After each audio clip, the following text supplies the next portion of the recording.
I am Professor Imtiyaz Yusuf at the International Institute of Islamic Thought and Civilization at the International Islamic University in Malaysia, here in Kuala Lumpur. Violent and non-violent conflicts have been part of human history since its inception, and it is not limited to violence within or between human beings, but it is also violence being done against the environment, which in our present century has landed us in facing the challenges of climate change and the COVID-19 pandemic, which show no end anytime soon. Today, human beings live in a state of self-destruction through destruction of nature. Since the end of the Second World War and the rise of nation-states across borders which were created by the colonizers as they left Asia and Africa, marking borders between countries, ignoring the cultural, the ethnic, the religious, and linguistic divide. This has resulted in the rise of violent insurgencies in different parts of the world and right here in Southeast Asia. The new nations of Southeast Asia, which are members of the ASEAN community, are states which have not congealed into becoming nation states or inclusive societies. We are seeing conflicts in southern Thailand, southern Philippines, and between the 135 ethnic groups in Myanmar. There is the unending conflict in the Middle East between the Israelis and the Palestinians over the claim over territory and homeland, and also the rise of majoritarian democracies where one ethnic group dominates the minorities. And this has led to violence over the minorities, making them vulnerable. As a result of this, we have not become inclusive societies.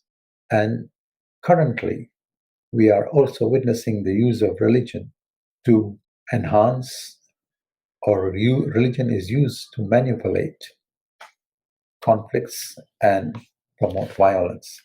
Professor Charles Kimball, in his book, which was written in 1980s, wrote about how religion is manipulated to become an evil force. And this happens when there are 5 warning signs. When one or other group makes absolute truth claims, there is blind obedience, establishing of ideal time, ends justifying means, and declaring of holy war. The Cold War era, which followed the end of the Second World War, was a conflict between 2 power blocs, USA and USSR, Soviet Union. It led to arms race between the two. With the end of the Cold War, we saw the rise of interreligious wars, which have not been happening before. And also, more presently or more currently, the rise of religious nationalisms in different countries. And this has led to religious terrorism or terrorism in the name of God or religion.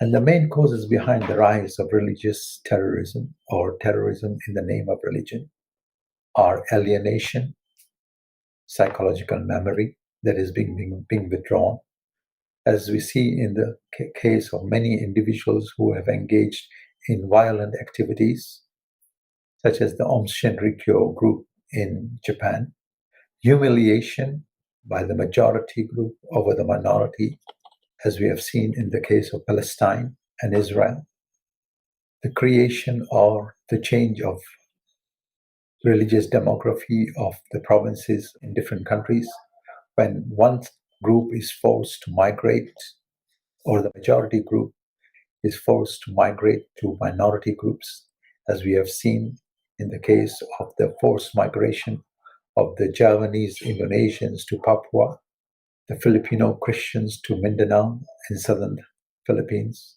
forced migration of the Thai Buddhists to the Malay dominated provinces of southern Thailand, Han Chinese to the provinces of Xinjiang and Tibet in China, migration of Hindus to the state of Kashmir in India.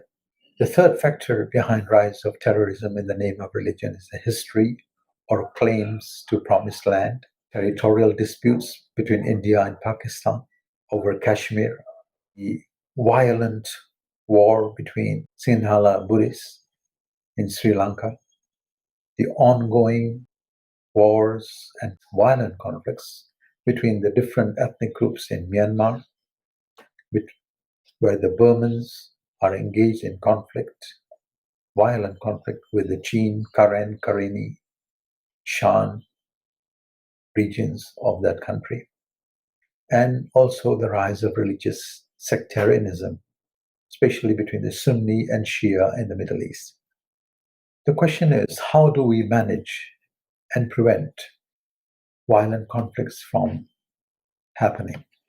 This has to be done at two levels, at the international level and also at the national level. So conflict prevention is an important factor and has to be undertaken by all the groups which are engaged in conflict. Conflict prevention refers to structural means to keep interstate and intrastate tensions and disputes from escalating into significant violence, use of armed forces to strengthen capabilities of the potential parties to violent conflict for resolving such dispute peacefully, and to progressively reduce the underlying problems or factors that produce such conflicts. What are the issues of the dispute? At the international level, since the end of the Second World War, at the United Nations, we have examples of three important secretary generals who have engaged actively in resolving, preventing, and managing conflicts. Dag Hammarskjöld, Mr. Yutan, Boutros Boutros-Ghali, and Kofi Annan. So the question before us is how to make effective conflict management and prevention. This can be done in several ways. Number one, by preempting the rise of violent conflict. Prevention of the escalation of conflict from entering into a more violent phase.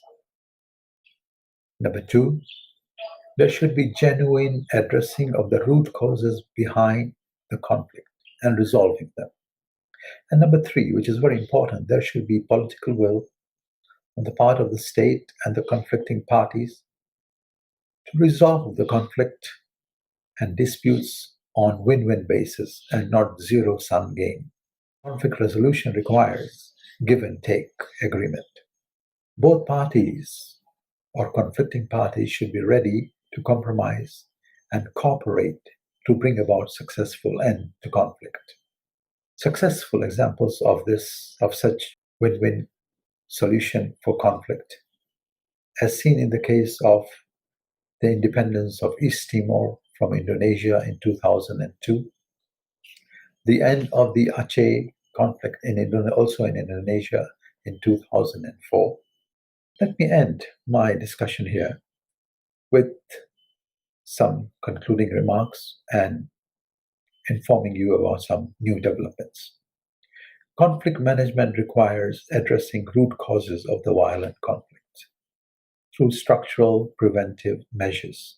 There has to be sincerity of intention and political will on the part of the state and the disputing party to resolve the conflict amicably in the interest of human resources development of their people, which will bring about greater happiness for all. Developing programs for assistance so that conflicts can be resolved. Example of the understand and Develop program initiated by the former King Bhumipol Adulyadej or Ramanai in ending the communist insurgency in the northern tribal regions of Thailand, and also is implemented in the deep southern provinces of Thailand. There's also the need to raise awareness about the emergence of conflict and developing plans for its prevention through development programs, as I mentioned before, respecting ethnic, linguistic, cultural, and religious diversity or variety, because most of the conflicts today are ethno-religious or ethnicity combined with religion.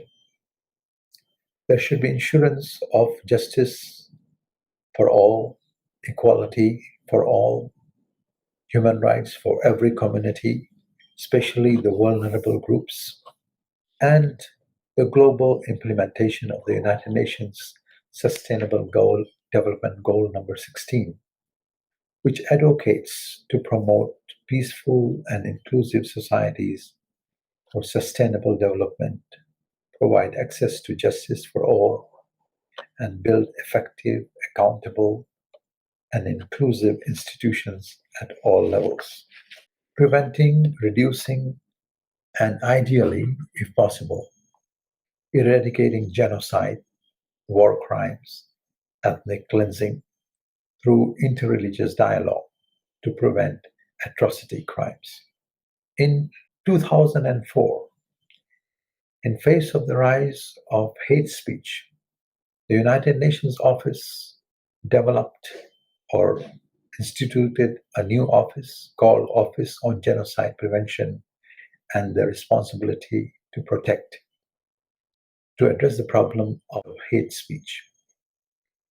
In 2017, this office came up with a phase plan of action, which brought about religious leaders from around the world to dialogue on how faith or religion can play a role in protection and building common good and cooperation between different religious communities or ethnic communities, tribal communities, so they can build on interreligious peace and prevent the manipulation of religion to justify incitement to violence and discrimination.